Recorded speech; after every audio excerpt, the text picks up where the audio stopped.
Good morning to everybody. I am Dr. Shankarappa S.F.T., Principal Government College, Gulbarga.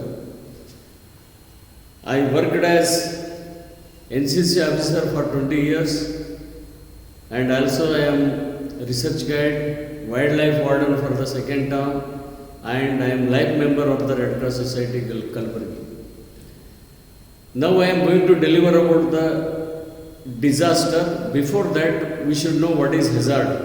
Hazard is a dangerous or event, natural man-made, that could cause injury, loss of life or damage to property or livelihood or environment.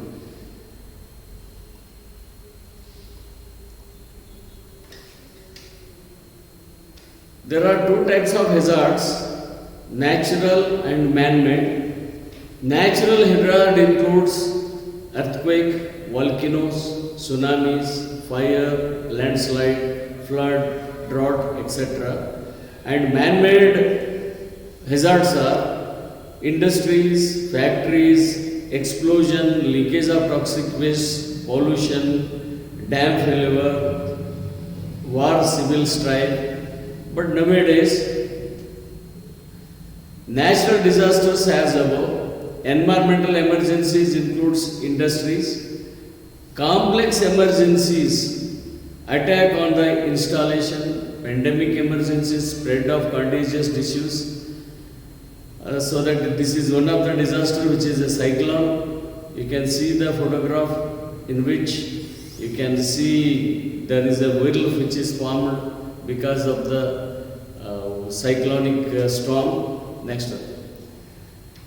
Now everywhere, wherever there are hazardous materials which are there on which a caution is written, these are all hazardous to health and these will be affecting individually, or when the total people are using it, it will become a mass among the society. Now let us see what is disaster, or otherwise it is also called calamity. A disaster is a man-made or natural event which results in widespread human loss. It is accompanied by livelihood or property, causing human suffering and loss in a definite area. See, this is a type of disaster. You can see, I think it is the earthquake. After the earthquake, the whole thing is damaged. You can see there are sniffer dogs and the rescue persons, those who are working in this photograph. Next. See, this is the another scenery of a earthquake where whole of the area is damaged and there is nobody to help, so that a external aid is necessary for the helping these people. Next. Disaster disturbs the normal functioning of the society. It affects large number of people. It causes large scale loss of life and property. It affects community which requires external aid to cope up with the losses. Now, before that, one should know what is vulnerability. Vulnerability is the extent to which a community can be affected by impact of a hazard.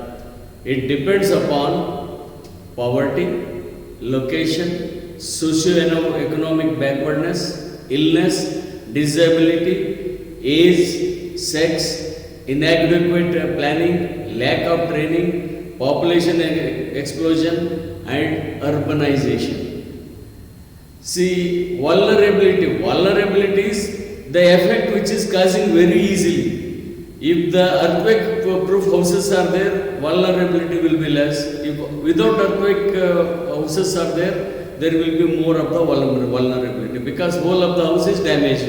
Whereas when the earthquake proof houses are there, there is no vulnerability. That is what the part which is going to be affected. See, this is because of the flood everywhere. The water is standing throughout the area. This is a colony in which you can see the flood affected area. Now coming to the next one is, what is a risk? Risk is a measure of the potential to cause damage. High vulnerability and high hazards are associated with the high disaster risk. If either vulnerability or hazards are very low, disaster risk is very low. See, this is all risky because when you are going to stay nearby any atomic area, the vulnerability, the risk is more. If you are away, the risk will be less. That is what the photograph.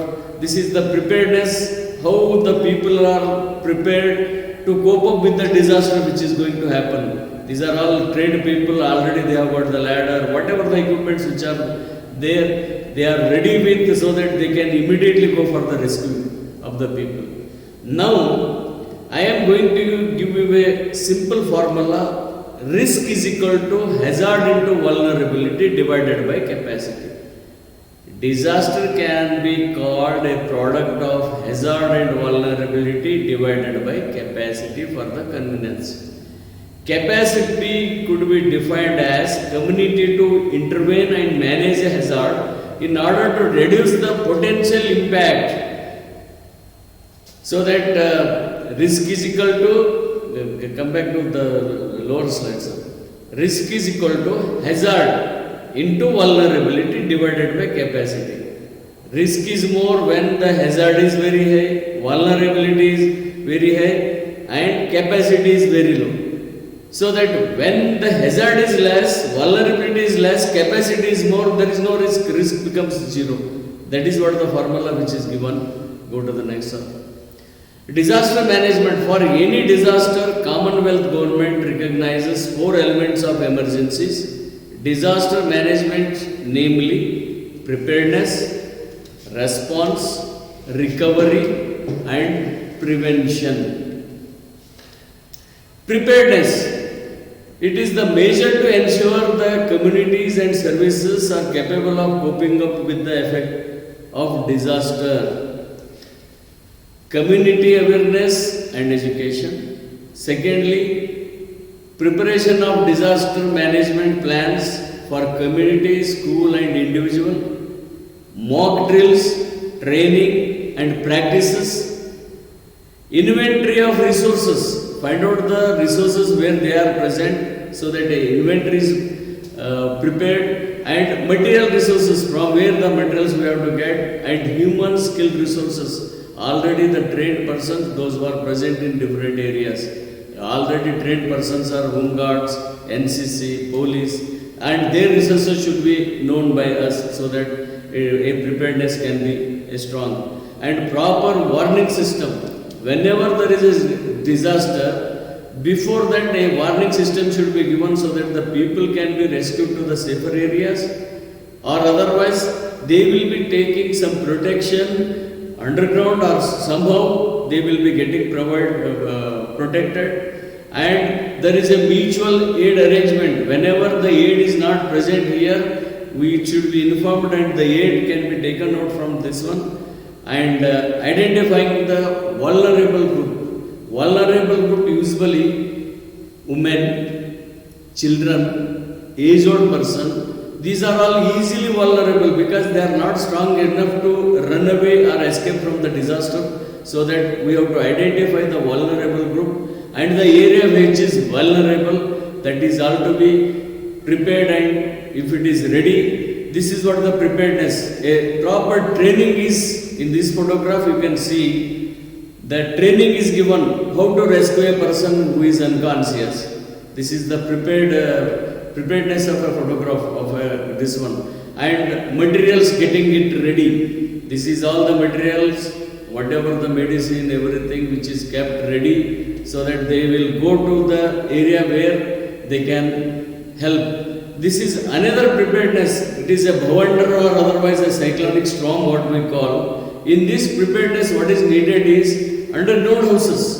Whenever there is a heavy wind which is coming, you have to go inside underground so that you will be protected. Such prepared underground houses are there where this commonly bhavantars come or this cyclonic storms come. Next, see, this is another type of preparedness, keeping all the materials ready, all the first aid equipments ready, so that any emergency they can take the kit and they can run away, run to the places where the aid is needed. Next, It is another type of preparedness. All the medical events, everything is there, some toys and everything that is can be given to the children. Next, this is another preparedness, so that some of the temporary houses in a safer area, if they are kept and ready, and there are centers, these are going to inform about the disaster which is going to happen, so that there should be different centers of information of disaster which is going to be forecasted. Now, this is the preparedness, training the students, how a first aid is to be given. It is a type of giving a treatment for the heart attack. In this photograph, the children are trained to give the how to treat a person who is attacked by heart attack. Now, respond and relief teams. Activate the emergency operation centers, control room. There are different control rooms at district level. It is the DC office, which is the control room, which is going to control all the disasters. And implementation of disaster management plans. If any disaster is going to happen, a prepared management plan should be there, so that we can go for relief work. Setting up of community kitchen, using local groups, then medical camps, mobilizing resources, issuing updated warning system, providing adequate shelter and toilet facilities, setting up of temporary living arrangement, development of research and rescue teams. Now, this is what the response. It is the highly earthquake area where completely there is a collapsed area. The response teams are there. They are all going to rescue the persons. In this photograph, you can see the details, all the rescue operation which is going on by different forces. It is another type of training. The response immediately which is to be given wherever the area which is affected. The people are taken by helicopters and dropped, so that they get involved in the response activities. This is the another kind of response, already keeping all the medical vehicles, so that immediately those who are needed emergency treatments, they can be taken away to the nearby hospital and treated. Next, the last part of it comes is recovery and rehabilitation. Anyway, disaster has happened, all the things, those who have destroyed, life has lost. Now, whatever which is material which is safe, that should be recovered. And once again, the people, those who are wounded and suffering, or those who are saved, should be given once again shelter, so that is what is rehabilitation. So that awareing the community on the health and safety measures, bring in awareness. Counseling program for those who have lost their near and dear ones. This becomes one of the important part of the recovery and the rehabilitation, because in the disaster, many of the people, they are going to lose their near and dear ones. Some might have lost their father and mother. Some may be, father and mother may be rescued and they have lost the children. There will be a big social impact on the people, of the mind of the people, so that they should be counseled and should be given support to live. This is what one of the psychological support which is necessary is main. That is what different counseling programs are to be conducted, so those who are mentally ill.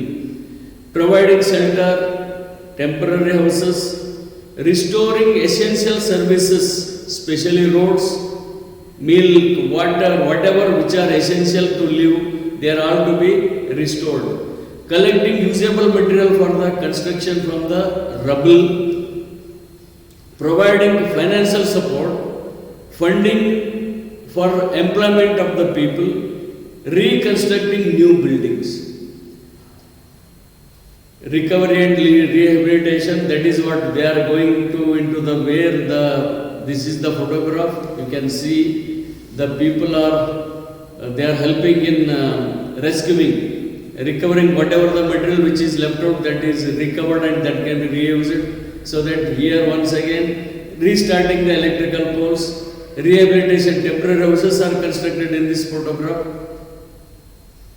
This is what, especially whenever there is a disaster, psychological impact is the main impact. What is the future? That is what in the photograph, a woman holding her hand on the head, you can see, so that they are to be rehabilitated. Lastly, in the recovery and rehabilitation, you can see a smile on the face of the girl, so that once again they should come to the normal life. That is the part of it. This is all the medical aid which is already stored, whatever the necessary things which are necessary for the disaster affected area. This is what. Lastly, planning and preventing the mitigation. See, to avoid the disaster, one should have how to use the land. Especially in Gulbarga, there are many areas which were rivers. There the houses are constructed. Especially during rainy season, the houses in these areas are submerged inside the water. If there is a proper planning, if the houses are constructed on the upmold, the high areas, this problem will not come. So that planning becomes the main, this one, preventing habitation in the risk zone areas, that is what. Disaster resistant buildings, that is what, we don't have any disaster resistant buildings. That kind of buildings are to be constructed. Finding ways to reduce the risk even before the disaster strikes. We have to be prepared. How, if there is a disaster which is going to be happening, the preventive measures what we have, or otherwise we have to train our children. Whenever there is an earthquake, if you are in a room, sudden earthquake, what is the present act which is to be done? Suddenly, what is to be done whenever there is a shaking of the land? Hide below the table. Or otherwise, if you don't have anything along with you, go and stay along with the wall, so that your vulnerable parts of the back can be protected, head also can be protected, so that you can have that kind of rescue operation.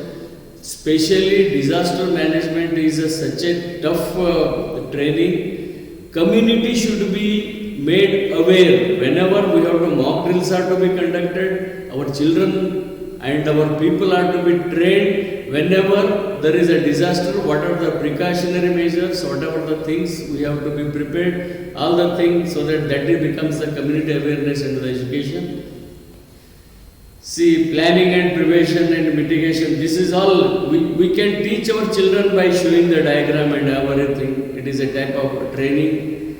Now, planning and prevention and mitigation, so that there should be repeated meetings which are to be conducted, and our people are to be trained conducting the classes like this, so that the people in what disaster, what is to be done, the training is given. See, this is the rescue training. When there is a fire, how to get rescued, and rescue operation is going by this firefighting people.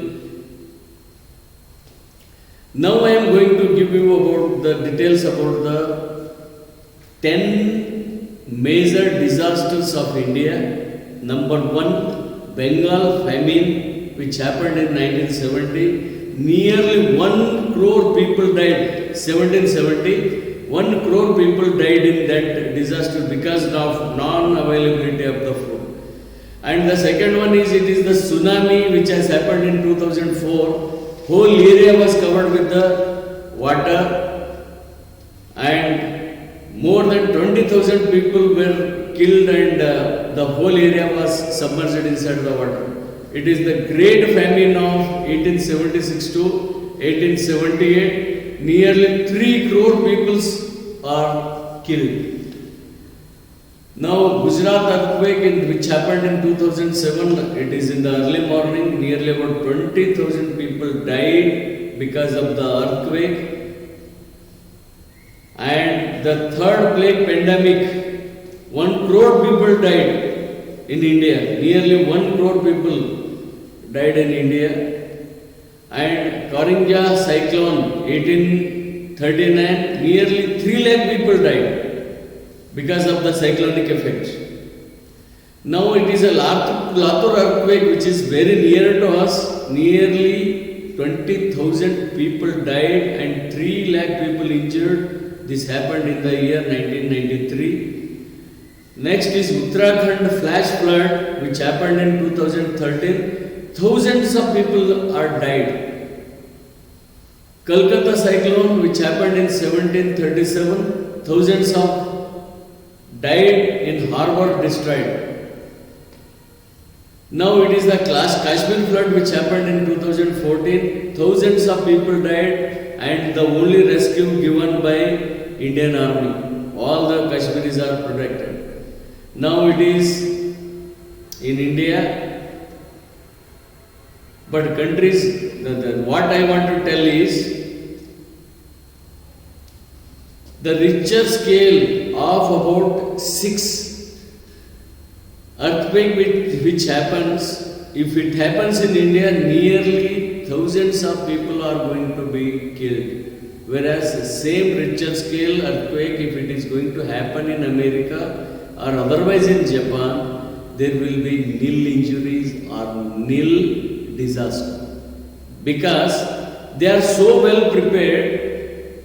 Their houses are earthquake proof, people are trained so that they know how to avoid that kind of situation, that kind of disaster, and they can remain safe. But the same thing which happens in India, people are simply killed, thousands together, because houses are not earthquake proof and people are not trained or aware, so that there will be loss, heavy loss in India, especially places like Gulbarga, so that let us be prepared to face this kind of disasters. Thank you.